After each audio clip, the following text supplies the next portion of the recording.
So in the last session, we have done with the sweat equity aspect, and now we are moving towards important points of SEBI share with employee benefit and sweat equity regulation 2021. अब देखो, अब यहाँ पे what is being said with respect to sweat equity. अब देखो, हम लोग ने in the previous session we have discussed with sweat equity क्या है, what is the meaning of sweat equity regulation, section 54 में sweat equity क्या conditions हैं, then we have discussed certain important points, we have also discussed the limit, so we have discussed all important aspects on sweat equity अब which is as per Companies Act. And now we are moving towards the important point of sweat equity, and that is as per SEBI share with employee benefit and sweat equity regulation 2021. So under SEBI share with employee benefit and sweat equity regulation 2021, now ये जो regulation है ये share based employee benefit की बात करता है, मतलब ESOS, ESPS, that is employee stock option scheme, employee stock purchase scheme, SAR which is called stock appreciation right, GBS मतलब general employ benefit scheme, and RBS मतलब retirement benefit scheme. तो ये जो पांच हैं इसको बोलते हैं share based employ benefit and sweat equity. मतलब इसी रेगुलेशन में इन पांच that is called share based employ benefit and sweat equity दोनों को कवर किया है. तो स्वेट इक्विटी के लिए सेपरेट पार्ट है under the same regulation. So what we are studying now in this chapter is relevant part under share based employee benefit and sweat equity regulation 2021 which is pertaining to sweat equity. अब देखो, अब यहाँ पे क्या दिया है, now it basically talks about the first is called applicability. अब applicability में क्या लिखा है कि अगर किसी कंपनी को, किसी लिस्टेड कंपनी को स्वेट इक्विटी देना है तो स्वेट इक्विटी लिस्टेड कंपनी कैसे इशू कर सकता है. So they have to comply with SEBI share with employ benefit and sweat equity regulation 2021. So issue of sweat equity shares by listed company, so issue of sweat equity shares by listed company shall be as per SEBI share with employ benefit and sweat equity regulation 2021. However, तो ये जो regulation है ये इन principally किसके ऊपर applicable हो रहा है, लिस्टेड कंपनी के ऊपर. तो अगर एक लिस्टेड कंपनी स्वेट इक्विटी दे रहा है तो उसको share with employ benefit and sweat equity regulation 2021 को कंप्लाई करना पड़ेगा.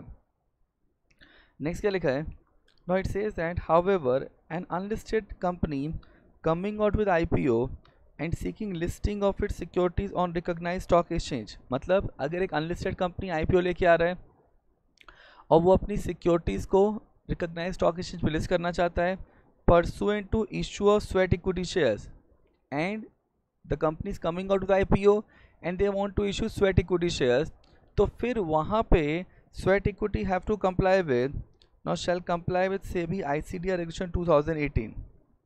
very important part. देखो अगर एक listed company sweat equity issue करेगा तो उसको SEBI share with employ benefit and sweat equity regulation 2021 comply करना पड़ेगा. लेकिन अगर एक अनलिस्टेड कंपनी IPO कर रहा है, अच्छा IPO क्यों कर रहा है, for getting listed, and they intend to get their securities listed on recognised stock exchange and they are doing sweat equity, मतलब under the process, under the part of IPO they are doing sweat equity, तो फिर आपको SEBI ICDR regulation 2018 comply करना पड़ेगा. Clear. इसमें second point जो है, no this is important, unlisted company, याद रखना unlisted company coming out with IPO. So first point unlisted company, that is important thing that you have to remember. अगर एक unlisted company IPO कर रहा है and they intend to get their securities listed on recognised stock exchange pursuant to issue of sweat equity share, अगर एक unlisted company IPO कर रहा है एंड अपनी सिक्योरिटीज़ को स्टॉक एक्सचेंज पे लिस्ट करना चाहता है, कौन सी सिक्योरिटीज़, जो स्वेट इक्विटी में भी इशू किया जाएगा, so pursuant to issue of sweat equity shares उनको ICDR रेगुलेशन को कंप्लाई करना पड़ेगा. अब देखो अब यहाँ पे एम्प्लॉय की डेफिनेशन क्या है? So definition of employ in relation to issue of sweat equity share. अब यहाँ पे एम्प्लॉय किसको बोलते हैं? ये जो पूरा का पूरा स्वेट इक्विटी कॉन्सेप्ट है ना, ये जो पूरा का पूरा स्वेट इक्विटी कॉन्सेप्ट है, ये शेयर्स किसको दिए जा रहे हैं? एम्प्लॉय को। तो एम्प्लॉय कौन है? So employ mean an employee of the company working in India or abroad. Secondly, a director of the company, whether a whole time director or not. यहाँ पे एम्प्लॉय किसको बोला गया है? एम्प्लॉय मतलब कंपनी का एम्प्लॉय जो इंडिया में काम कर रहा है या इंडिया के बाहर काम कर रहा है। अब एक चीज़ समझो, मान लो आप किसी लिस्टेड कंपनी को ज्वाइन करते हो, आपने रिलायंस ज्वाइन कर लिया, TCS ज्वाइन कर लिया। अब क्या रिलायंस एंड TCS के सारे employees and their business functioning is restricted only to India? Reliance, TCS, क्या इनके ओवरसीज ऑपरेशंस होते हैं? होते हैं। अब अगर मान लो रिलायंस ने आपको यूरोप कॉन्टिनेंट या US, Australia, they have a presence world wide, अब उन्होंने वहाँ की रिस्पॉन्सिबिलिटी आपको दे दी है कि भाई आपको वहाँ का यूरोप ऑपरेशन के आप हेड हो, आप ऑस्ट्रेलिया ऑपरेशन के हेड हो। अब यहाँ पे there can be two ways, या तो आप इंडिया में बैठ के ऑस्ट्रेलिया ऑपरेशन को हेड करो, या आप ऑस्ट्रेलिया शिफ्ट हो जाओ, बोथ वेज हो सकता है। Now they have a office there also. अब आप ऑस्ट्रेलिया शिफ्ट हो जाते हो and you are managing the entire Reliance Australia operation. So क्या आपको स्वेट इक्विटी मिल सकता है? आंसर इज यस, क्योंकि अल्टीमेटली आप किसके एम्प्लॉय हो? रिलायंस इंडस्ट्रीज के। You are working outside India, that's absolutely fine. If you are a employ of the company working in India और outside India, you are eligible for sweat equity share. Same way अगर आप company के director हो, अच्छा company के director कौन कौन से हो सकते हैं? So they can be executive director which may be in the nature of managing director, whole time director, and there may be non executive director which may be in the nature of including independent director. तो अगर आप whole time director हो या कोई भी director हो, आप sweat equity के लिए एलिजिबल हो। So employ means employ the company working in India and abroad, director of the company. अब यहाँ पे व्हाट इज बीइंग सेड कि अगर एक listed company sweat equity issue कर रहा है, so what they have to comply. See, ये हम लोगों ने लास्ट सेशन में डिस्कस किया था कि अगर एक listed company sweat equity issue करेगा तो उसको section 54 of companies act comply करना पड़ेगा, plus they have to comply with SEBI regulation. अगर एक अनलिस्टेड कंपनी स्वेट इक्विटी करेगा तो उसको सेक्शन 54 कंप्लाई करना पड़ेगा, plus rule 8 of company share capital and debenture rules 2014। यहाँ पे क्या लिखा है? A company whose equity shares are listed on recognised stock exchange may issue sweat equity share. अब क्वेश्चन ये है कि क्या स्वेट इक्विटी इशू करना मैंडेटरी है क्या? Answer is no. तो यहाँ पे ये कंपनी का डिस्क्रिप्शन है। So may issue sweat equity shares in accordance with section 54 of Companies Act 13 and these regulation. Now what is these regulation? मतलब हम लोग किस रेगुलेशन बात कर रहे हैं? सेबी रेगुलेशन की। SEBI share based employ benefit and sweat equity regulation 2021। अच्छा, ये स्वेट इक्विटी किसको दिया जाएगा? एम्प्लॉयज़ को। अच्छा, एम्प्लॉयज़ में कौन आता है? तो एम्प्लॉयज़ में एम्प्लॉयज़ भी आते हैं एंड डायरेक्टर भी आते हैं। To their employees for their providing know-how or making available right in the nature of intellectual property right or value addition by whatever name called। तो यहाँ पे अगर आप स्वेट इक्विटी दे रहे हो तो आप क्यों स्वेट इक्विटी दे रहे हो? For their value addition, for their intellectual property rights.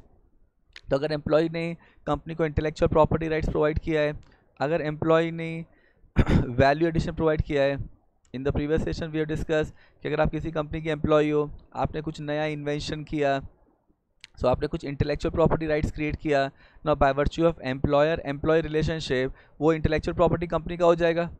तो एम्प्लॉय के लिए क्या मोटिवेशन है? और अगर कोई मोटिवेशन होगा ही नहीं तो employees, do you think that they will work hard and create something new, create some new intellectual property rights? Answer is no.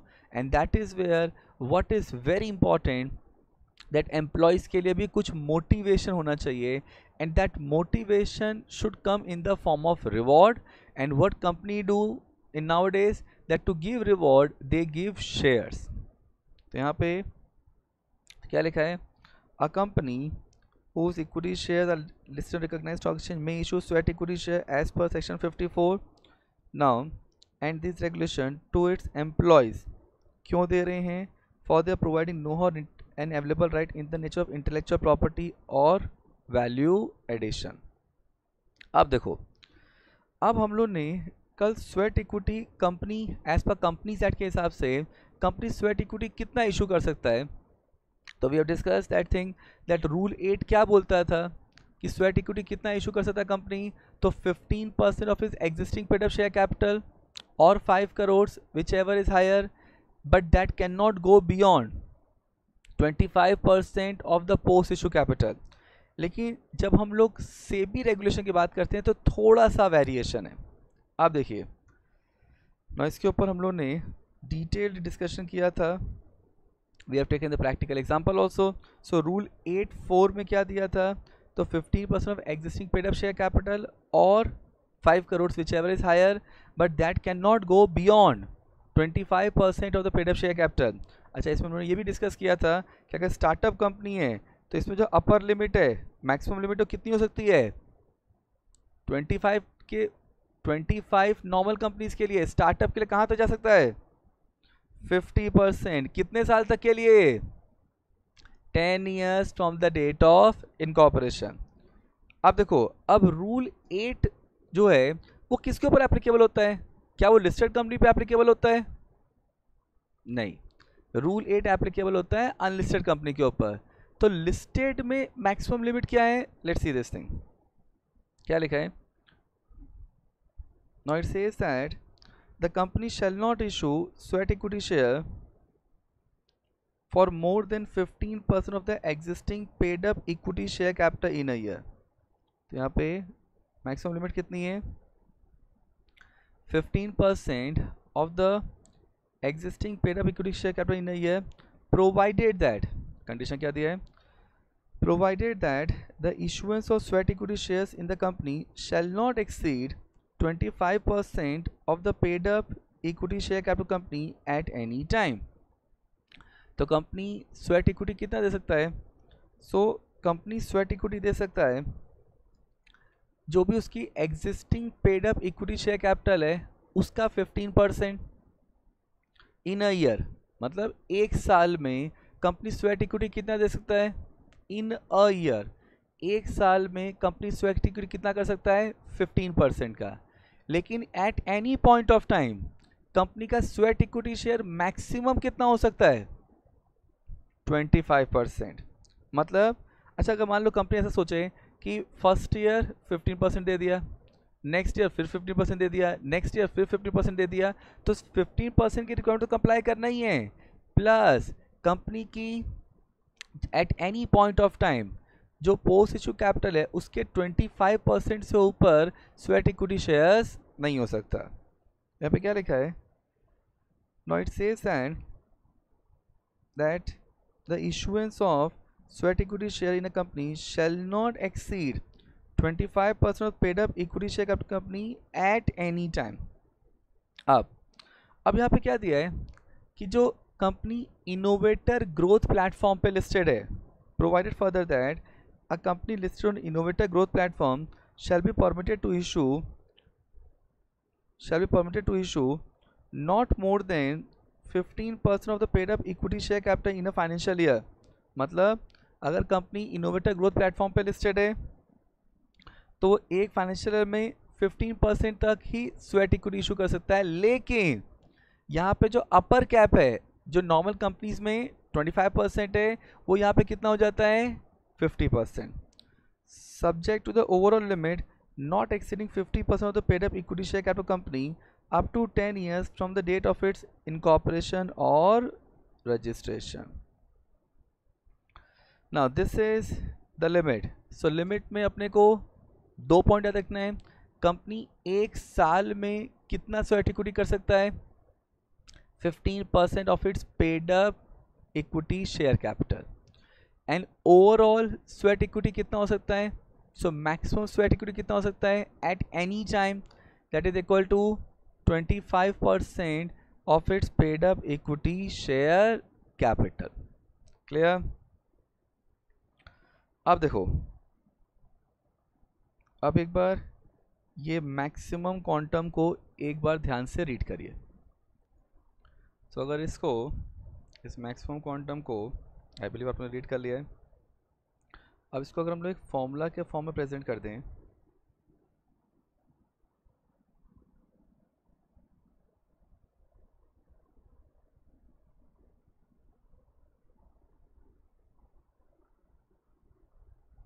Special solution, तो यहाँ पे हम फॉर्मूला लिख देते हैं। तो यहाँ पे फर्स्ट फॉर्मूला क्या होगा? Maximum sweat equity shares, so maximum sweat equity share company can issue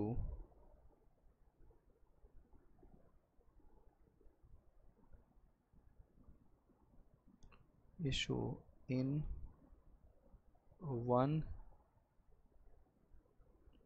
financial year. So maximum sweat equity share which company can issue in one financial year is 15% of existing paid up equity share capital. अच्छा, ये existing का मतलब क्या हुआ? That is pre issue. तो issue से पहले जो paid up equity share capital है उसका 15% company can always issue in the form of sweat equity share in one financial year. That is first thing have to be remember. And second,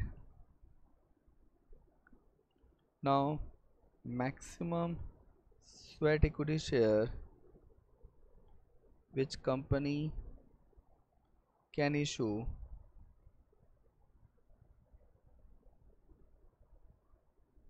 at any time. So at any time मतलब इससे ऊपर sweat equity हो ही नहीं सकता, मतलब that is the maximum ceiling. This is 25% of paid up equity share capital at any time.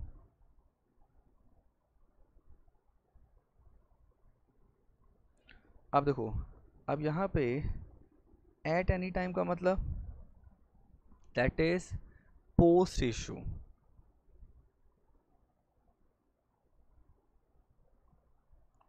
Now post issue paid up equity share capital. अब देखो, इसका मतलब कंपनी के लिए मैक्सिमम स्वेट इक्विटी शेयर की सीलिंग कितनी हो सकती है? 25%। सो दिस इज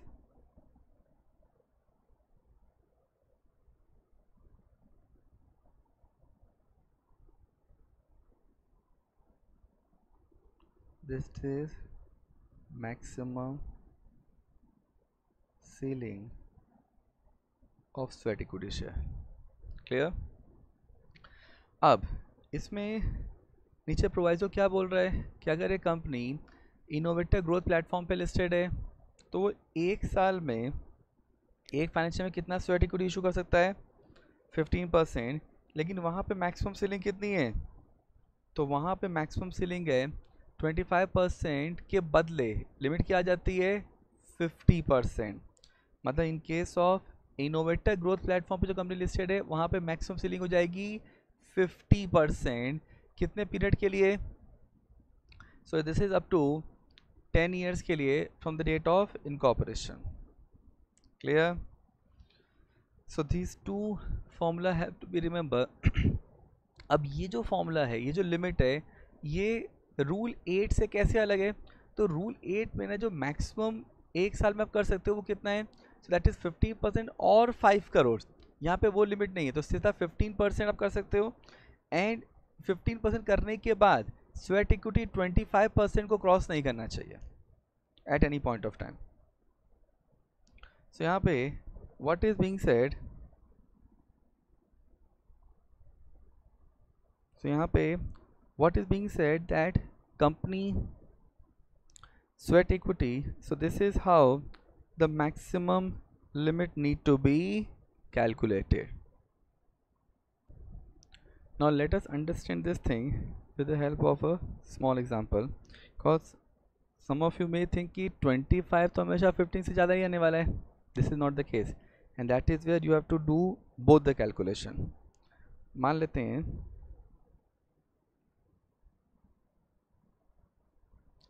हैं कंपनी है A limited and paid up equity share capital है कंपनी का 100 करोड़. तो कंपनी मैक्सिमम कितना स्वेट इक्विटी इशू कर सकता है? तो यहाँ पे ईयर 1 में what is the maximum sweat equity company can issue? तो 15% ऑफ 100 करोड़. तो उन्होंने क्या पढ़ा था? Step 1, maximum sweat equity company can issue in 1 financial year is 15%. तो ये कितना आ गया? Now this is equal to 15 crore. अब अगर कंपनी ने स्वेट इक्विटी 15 करोड़ इशू किया तो यहाँ पे मैक्सिमम स्वेट इक्विटी कितना कर सकता है कंपनी का eight any point of time? किससे ऊपर नहीं होना चाहिए? तो यहाँ पे 25% ऑफ 100 करोड़ प्लस 15 करोड़. अगर कंपनी ने 100 करोड़ से प्री इशू और 15 crore company sweat equity issue कर रहा है, कितना हो जाएगा? 25% ऑफ 115 करोड़. कितना आ गया ये? So this is equal to 28.75 crore. इसका मतलब ये जो स्वेट इक्विटी कंपनी ने इशू किया ईयर 1 में, ये बराबर है, मतलब आफ्टर ईयर 1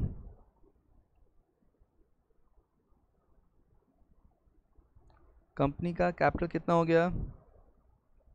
तो paid up equity share capital कितना हो गया? 100 करोड़ प्लस 15 करोड़. ये जो 15 करोड़ से ये क्या है? Sweat equity shares. And company का टोटल कैपिटल कितना हो गया? 115 करोड़. क्लियर? अब देखो, अब यहाँ पे अब ईयर 2 देखते हैं. ना ईयर 2 में कंपनी कितना स्वेट इक्विटी इशू कर सकता है? तो existing paid up equity share capital का 15% कितना आ जाएगा? तो दिस इज 17.25 करोड़. और स्वेट इक्विटी शेयर्स जो हैं जो कंपनी ने इशू किया है, ये मैक्सिमम किससे ऊपर नहीं हो सकते? सो this is 115 crore plus 17.25 crore. अगर company 17.25 crore sweat equity issue करता है तो कितना हो जाएगा? So this is 25% of 132.25 crore. कितना आ गया? सो this is 33 point, so this is 33.0625 crore. अब देखो अब कंपनी ने आफ्टर सेकेंड ईयर, मतलब आफ्टर ईयर 2 कंपनी का पेड अप इक्विटी शेयर कितना है? तो कंपनी का paid up equity share capital 100 crore plus sweat equity share company ने कितना इशू किया? 15 करोड़ पहले साल में इशू किया एंड सेकेंड ईयर में 13.25 करोड़. मतलब तो 100 crore plus this is 32.25 crore. So this is equal to 132.25 crore, जिसमें से ये 32.25 करोड़ क्या है? This is sweat equity share. अच्छा, अपर लिमिट कितना था? मैक्सिमम कितना था? स्वेट इक्विटी शेयर्स मैक्सिमम कितने हो सकते हैं? सो दिस इज मैक्सिमम. अभी अपना कितना है स्वेट इक्विटी शेयर्स दोनों साल का मिला के? 32.25 करोड़ और मैक्सिमम 33 करोड़, मतलब अभी भी लिमिट के अंदर है। तो इसका मतलब कंपनी 17.25 करोड़ का स्वेट इक्विटी दे सकता है। 28.75 करोड़ मैक्सिमम हो सकता है, मतलब कंपनी 15 करोड़ का स्वेट इक्विटी दे सकता है। This is how you have to calculate. तो यहाँ पे जब हम लोग ईयर 3 में आएंगे, लेट्स टेक ईयर 3 ऑल्सो। अब देखिए, अब जब हम लोग ईयर 3 में आएंगे तो यहाँ पे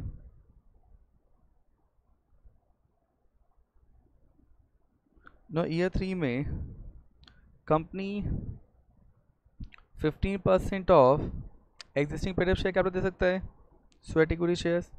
तो यहाँ पे 15% ऑफ 132.25 करोड़ कितना आ जाएगा?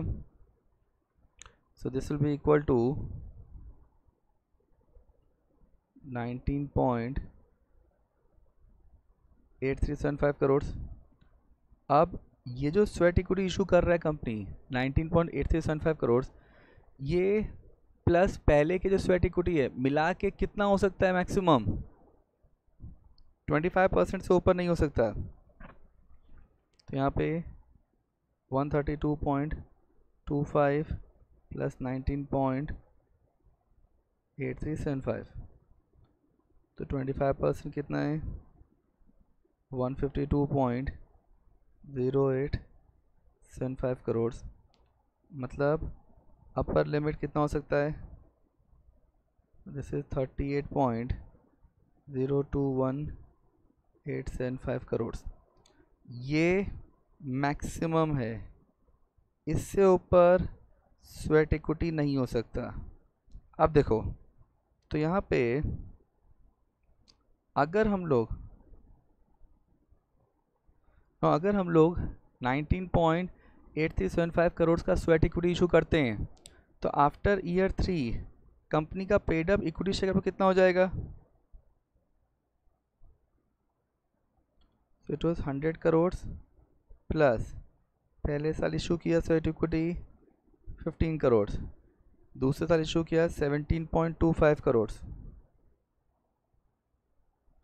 अगर हम लोग थर्ड ईयर में 19.8375 करोड़ का स्वेट इक्विटी इशू करते हैं, सो दिस इज 100 करोड़ प्लस ये कितना हो जाएगा?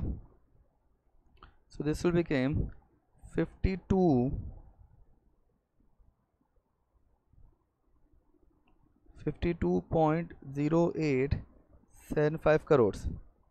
अब क्वेश्चन ये है कि क्या स्वेट इक्विटी 52.0875 करोड़ हो सकता है?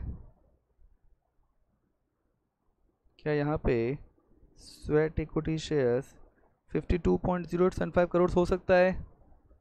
नहीं हो सकता। क्यों? क्योंकि मैक्सिमम कितना हो सकता है? 38 पॉइंट। तो इसका मतलब अपने को इससे कंपेयर करना पड़ेगा। तो क्या ये 52.08 हो सकता है? Answer is no. इसका मतलब क्या कंपनी 19.8375 करोड़ का स्वेट इक्विटी इशू कर सकता है? Answer is no. Clear? So this is how we have to calculate with respect to sweat equity shares. So इस तरीके से स्वेट इक्विटी का कैलकुलेशन किया जाता है कि अपने को दोनों चीज़ देखनी है कि कंपनी एक साल में कितना स्वेट इक्विटी इशू कर सकता है, that is 0.1 you have to see, that is 15%, and sweat equity total कितना हो सकता है। So total can not go beyond 25%। अच्छा, अब कंपनी स्वेट इक्विटी के अलावा और भी तो शेयर्स इशू कर सकता है ना। तो अगर कंपनी ने मान लो राइट इशू किया, कंपनी ने और भी कोई डिफरेंट टाइप ऑफ इशू किया, तो that is not sweat equity but that will increase the capital base of the company. Clear? तो we have to see both the things, एक फाइनेंशियल में कितना इशू कर सकते हैं एंड ओवरऑल स्वेट इक्विटी किससे ऊपर नहीं हो सकता। क्लियर? सो यहाँ पे वीडियो पॉज करिए और इस एग्जांपल को कॉपी कर लीजिए। So I believe this much part being copied, now copy this also. So I believe this much part been copied. आप देखो, अब यहाँ पे नेक्स्ट टॉपिक जो है that is called special resolution. अब स्पेशल रिजोल्यूशन क्या बोला है? अच्छा, यहाँ पे अपने को स्वेट इक्विटी के लिए क्या करना पड़ता है? कंपनी को स्वेट इक्विटी के लिए स्पेशल रिजोल्यूशन पास करना पड़ेगा। एंड स्पेशल रिजोल्यूशन जब हम पास करते हैं तो अपने को स्पेशल रिजोल्यूशन अंडर सेक्शन 54 पास करना है, तो उसके साथ एक्सप्लेनेटरी स्टेटमेंट देना पड़ता है along with the notice of general meeting, जिसमें आप स्वेट इक्विटी क्यों इशू कर रहे हो, किसको इशू कर रहे हो, उसका पूरा जस्टिफिकेशन एक्सप्लेनेशन प्रोवाइड किया जाता है। फिर क्या लिखा है? That for the purpose of passing special resolution under section 54(1)(a, for the purpose of passing special resolution under section 54(1)(a) of Companies Act 13, the explanatory statement to be annexed to the notice of general meeting। तो explanatory statement annex करना पड़ेगा जिसमें आप ये बताओगे कि वो special resolution क्यों पास किया जा रहा है। अब what is very important that अगर company sweat equity shares promoters को दे रहा है, सी स्पेशल रेजोल्यूशन पास किया तो स्पेशल रेजोल्यूशन में तो कंपनी के सारे शेयर होल्डर्स की बात हो रही है, बट अगर हम लोग कंपनी के एंटायर कैपिटल की बात हो रही है, बट अगर कंपनी प्रमोटर को स्वेट इक्विटी दे रहा है तो वहाँ पे promoter will become an interested party, so they can not vote. तो वहाँ पे अपने को क्या करना पड़ेगा? अपने को पब्लिक शेयर होल्डर का वोट लेना पड़ेगा। तो यहाँ पे क्या लिखा है now, so the issue of sweat equity shares to employees who belong to promoter group. तो अगर अपने लोग ने स्वेट इक्विटी ऐसे एम्प्लॉय को दिया है जो प्रमोटर या प्रमोटर ग्रुप को बिलोंग करता है, shall be approve by way of resolution pass by simple majority. What is the meaning of simple majority? Now simple majority मतलब ऑर्डिनरी रिजोल्यूशन।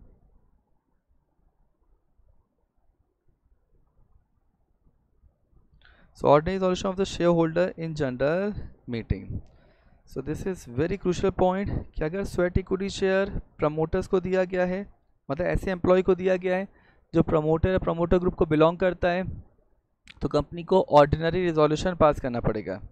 अच्छा, उस रिजोल्यूशन में अगर हम लोगों ने प्रमोटर को स्वेट इक्विटी शेयर्स दिया है तो उस रिजोल्यूशन में प्रमोटर पार्टिसिपेट नहीं करेगा, मतलब वो रिजोल्यूशन में कौन वोट करेगा? So voting will be done only by non-promoter category. So the promoter group shall not participate in such resolution, which means that voting shall be done by non-promoter category shareholder. So therefore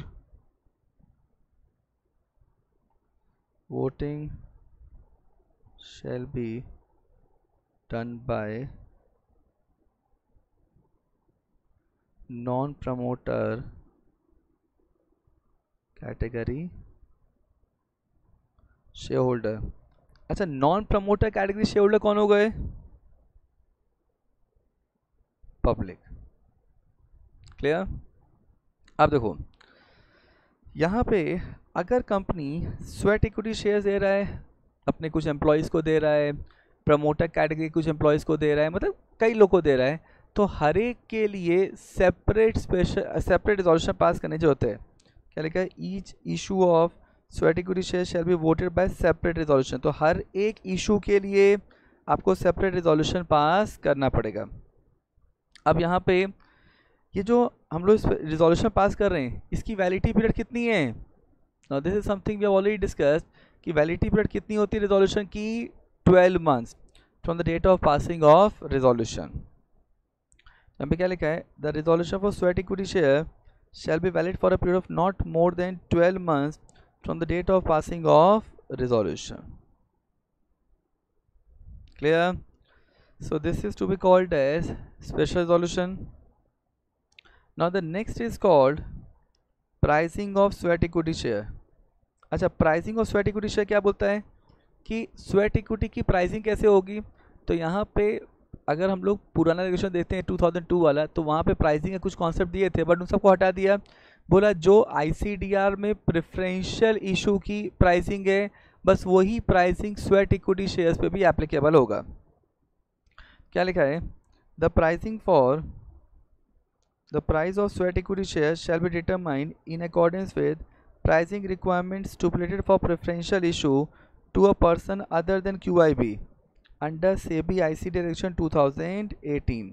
मतलब जो pricing requirement, so price of sweat equity shares, now that will be determined in accordance with pricing requirement stipulated for preferential issue to person other than QIB. तो QIB को छोड़ के अगर हम लोग जो प्रेफरेंशियल इशू में जो प्राइसिंग नॉर्म्स हैं वही प्राइसिंग नॉर्म्स एप्लीकेबल होंगे स्वेट इक्विटी शेयर्स पे। क्लियर? तो स्वेट इक्विटी के लिए कोई सेपरेट प्राइसिंग नॉर्म्स नहीं दिया है। जो ICDR रेगुलेशन में प्रेफरेंशियल इशू के लिए प्राइसिंग नॉर्म्स हैं वही प्राइसिंग नॉर्म्स स्वेट इक्विटी पे भी एप्लीकेबल होंगे, लेकिन प्रेफरेंशियल इशू में जो प्राइसिंग नॉर्म्स दिया फॉर QIB वो एप्लीकेबल नहीं होगा। सो प्रेफरेंशियल इशू में प्राइसिंग नॉर्म्स जो दिया है फॉर नॉन QIB वो एप्लीकेबल होगा। So therefore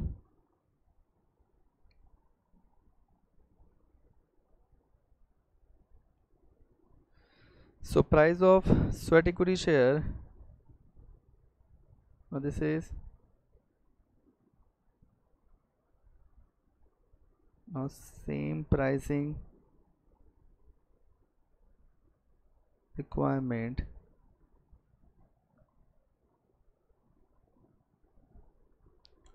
for preferential issue to non QIB under SEBI ICDR regulation 2018। Clear? अब देखिए, अब यहाँ पे वैल्यूएशन के लिए क्या बोला है? अच्छा, यहाँ पे इंपॉर्टेंट वर्ड है नॉन QIB, तो QIB वाला एप्लीकेबल नहीं होता।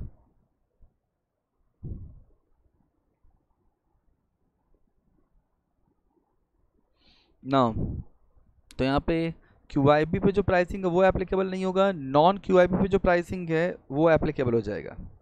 अब देखिए, अब यहाँ पे वैल्यूएशन के लिए क्या बोला है? अच्छा, यहाँ पे वैल्यूएशन कौन करेगा? So valuation will be done by valuation of intellectual property, valuation of value addition, ये सब कौन करेगा? So it will be done by the merchant banker.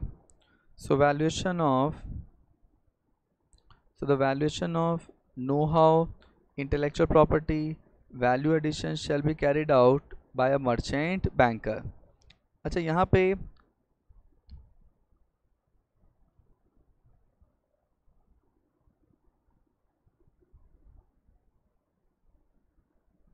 now अब यहाँ पे what is being said that merchant banker अगर चाहे, merchant banker में, अच्छा, मर्चेंट बैंकर को एक्सपर्ट का कंसल्टेशन लेना ज़रूरी है क्या?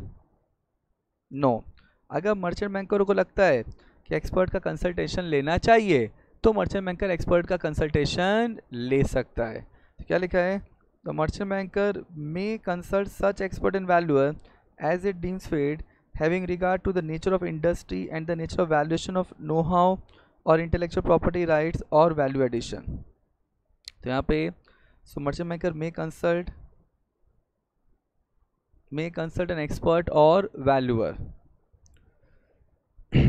तो डिपेंडिंग अपॉन क्या अगर उसको अप्रोप्रिएट लगता है तो एक्सपर्ट का कंसल्टेशन ले सकता है। अब यहाँ पे the merchant banker shall obtain a certificate from an independent chartered accountant certifying the valuation of know-how or intellectual property rights or value addition is in accordance with the relevant accounting standard। मतलब देखो, यहाँ पे valuation कौन कर रहा है? Merchant banker. लेकिन merchant banker को एक इंडिपेंडेंट चार्टर्ड अकाउंटेंट से ये वैल्यूएशन सर्टिफिकेट लेना पड़ेगा, कंफर्मेशन सर्टिफिकेट लेना पड़ेगा कि जो वैल्यूएशन किया गया है वो एज पर अकाउंटिंग स्टैंडर्ड के हिसाब से किया गया है।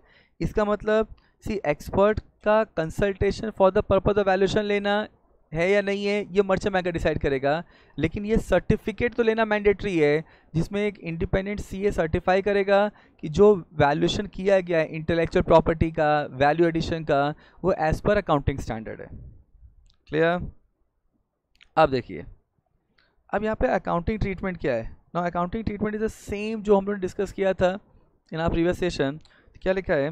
Where the sweat equity share issued for non cash consideration, मतलब कंसिडरेशन अदर देन कैश में इशू किया गया है. Now such non cash consideration shall be treated in the following manner in the books of account of the company. अब ये पूरा का पूरा जो है, अगर स्वेट इक्विटी इशू किया गया है नॉन कैश कंसिडरेशन, अब अगर आपको प्रीवियस सेशन याद होगा तो वहाँ बताया था कि अगर non cash consideration is in the nature of asset which is subject to depreciation और amortization, तो उसको बैलेंस शीट में कैरी फॉरवर्ड करेंगे. और अगर non cash consideration is not in the nature of asset which is subject to depreciation और amortization, तो उसको एक्सपेंस के रूप में ट्रीट करेंगे. सेम थिंग यहाँ पे आएगा. क्या लिखा है? That where the non cash consideration takes in the form of depreciable और amortizable एसेट, मतलब नॉन कैश कंसिडरेशन जो है it is subject to depreciation or amortization, so it shall be carried to the balance sheet of the company in accordance with relevant accounting standard. तो यहाँ पे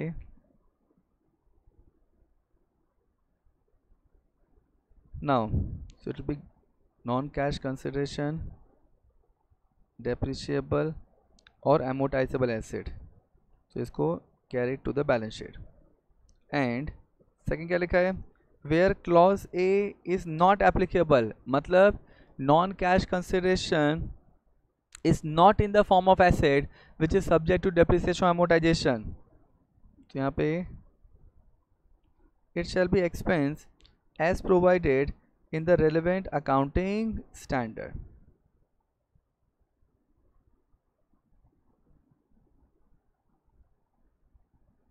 So where clause A is not applicable, nor it shall be expensed. अब देखो अब यहाँ पे what is being said that so this is accounting treatment which is same as what we have discussed earlier.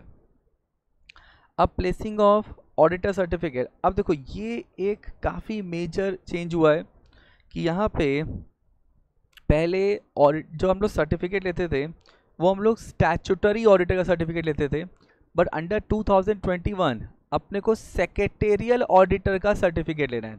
तो जो भी general meeting होगी after issuing sweat equity share, उसमें कंपनी को सेक्रेटेरियल ऑडिटर का सर्टिफिकेट प्लेस करना पड़ेगा. क्या लिखा है? In the general meeting subsequent to the issue of sweat equity share, the board of directors shall place before the shareholder a certificate from the secretarial auditor of the company that the issue of sweat equity shares has been made in accordance with these regulations and in accordance with the resolution passed by the company authorizing the issue of sweat equity share. तो यहाँ पे अपने को जो certificate लेना है किसका लेना है? सेक्रेटेरियल ऑडिटर का. क्लियर? अब देखो now ceiling on sweat manager remuneration, अगर हम लोग ने स्वेट इक्विटी कंपनी के डायरेक्टर या मैनेजर को दिया है and it has been given for non cash consideration which is not subject to depreciation और amortization, जो कि बैलेंस शीट में कैरी फॉरवर्ड नहीं होगा, तो फिर इसको मैनेजर रेम्युनरेशन का पार्ट माना जाता है. क्या लिखा है? The amount of sweat equity shares issued shall be treated as a part of manager remuneration for the purpose section 196, 197 other applicable provision of Companies Act if the following conditions are satisfied. तो यहाँ पे now क्या condition दिया है? First, the sweat equity share are issued to any director manager, तो sweat equity share किसको issue किया गया? डायरेक्टर मैनेजर को. Second, the sweat equity shares are issued for non cash consideration which does not takes the form of asset which can be carried to the balance sheet of the company in accordance with the relevant accounting standard. तो sweat equity share company के director manager को दिया है and sweat equity share are issued for non cash consideration which does not take form of asset which can be carried to the balance sheet. अब देखो यहाँ पे not issued for non cash consideration which does not takes the form of asset which can be carry to the balance sheet. अब asset के form में balance sheet में कब carry forward अगर नहीं हो सकता, मतलब इसका मतलब क्या हुआ? So therefore sweat equity share being issued for non-cash consideration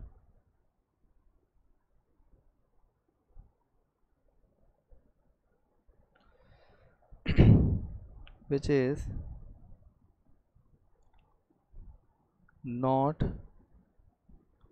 subject to depreciation or amortization. Now which is not subject to depreciation or amortization. अब देखो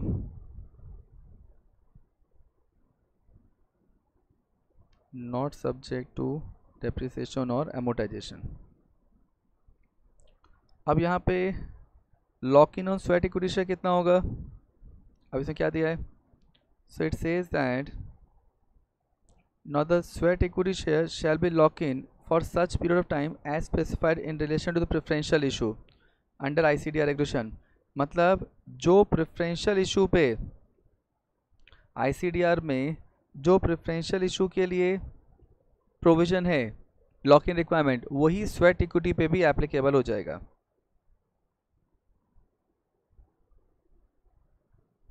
यहाँ पे sweat equity share shall B lock in for such period of time as specified for preferential issue. अब देखिए अब second point क्या दिया है? Now the provision of SEBI ICDR regulation 2018 in respect of public issue in terms of lock-in and computation of promoter contribution shall apply if the company makes a public issue after it has issued sweat equity share. अब देखो यहाँ पे क्या बोल रहे हैं. Now read this first and second point. So I believe आप लोगों ने दोनों पॉइंट रीड कर लिए हैं. अब देखो इसमें क्या लिखा है. अगर हम लोग फर्स्ट पॉइंट को देखते हैं तो फर्स्ट पॉइंट में क्या लिखा है?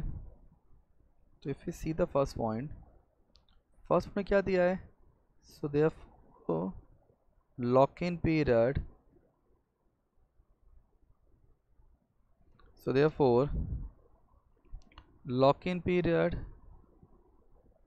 on sweat equity share is same as, अच्छा लॉक इन पीरियड किस पे एप्लीकेबल है? Same as lock in period for preferential issue.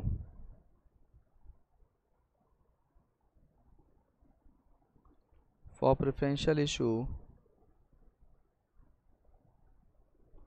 under ICDR. तो जो लॉक इन पीरियड ICDR में एप्लीकेबल है, प्रेफरेंशियल इशू के लिए जो लॉक इन पीरियड एप्लीकेबल है, वही लॉक इन पीरियड इस पे भी एप्लीकेबल हो जाएगा. So same as lock in period for preferential issue under SEBI ICDR. Clear? This is first point. अब सेकेंड पॉइंट क्या लिखा है? That the provision of SEBI ICDR regulation 2018, तो जो प्रोविजन है सेबी ICDR का 2018 in respect of public issue, तो in respect of public issue in terms of lock in and computation of promoters contribution shall apply. Now तो यहाँ पे what is being said कि जो ICDR का प्रोविजन है with respect to lock in and promoters contribution, कि अगर एक कंपनी पब्लिक इशू कर रहा है, now so in terms of lock in and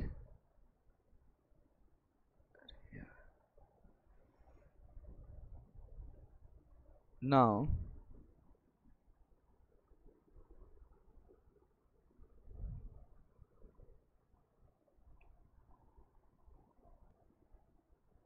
अब यहाँ पे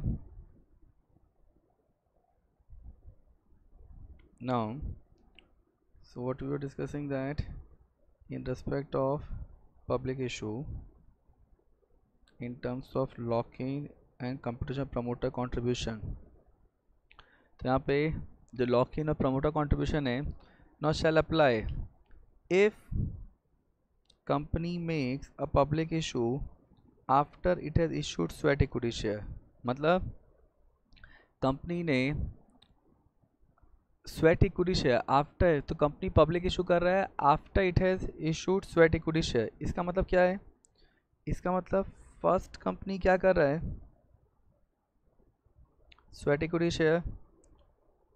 अब सेकंड कंपनी क्या कर रहा है? Public issue. तो अगर कंपनी ने पहले स्वेट इक्विटी इशू किया and then company public issue कर रहा है, तो यहाँ पे so SEBI ICDR regulation 2018 shall apply। so SEBI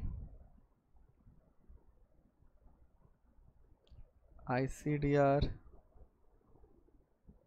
regulation 2018 shall apply। clear? now अब यहाँ पे क्या दिया है? नेक्स्ट टॉपिक क्या बोल रहे हैं? Now next topic says listing.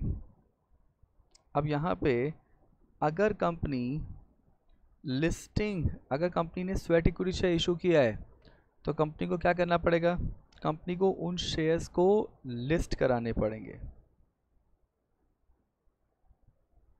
तो what is being said that the list equity shares issued by a listed company shall be eligible for listing. तो जो स्वेट इक्विटी शेयर है जो कंपनी ने इशू किया है now shall be eligible for listing subject to their issuance being in accordance with these regulation। तो अगर company ने स्वेट इक्विटी शेयर में जो भी इक्विटी शेयर इशू किए हैं उसको लिस्ट करना पड़ेगा।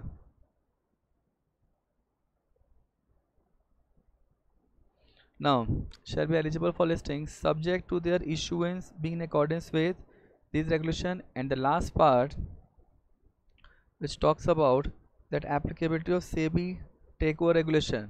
अब देखो यहाँ पे what is being said that अगर किसी पर्सन को स्वेट इक्विटी शेयर दिया जा रहा है, किसी एम्प्लॉय को स्वेट इक्विटी शेयर दिया जा रहा है, तो अल्टीमेटली वो sweat equity share normal equity shares हैं। तो अगर वो नॉर्मल इक्विटी शेयर्स ही हैं तो वहाँ पे उस पर भी वोटिंग राइट होगा, और अगर वोटिंग राइट है तो फिर टेक ओवर रेगुलेशन भी एप्लीकेबल हो जाएगा। क्या लिखा है? Any acquisition of sweat equity shares shall be subject to the provisions of SEBI SAST regulation 2011। clear? now sweat equity share issued by listed companies shall be eligible for listing। clear? done। and with this the entire sweat equity chapter as per new SEBI regulation, that is share with employee benefit and sweat equity regulation 2021 is over।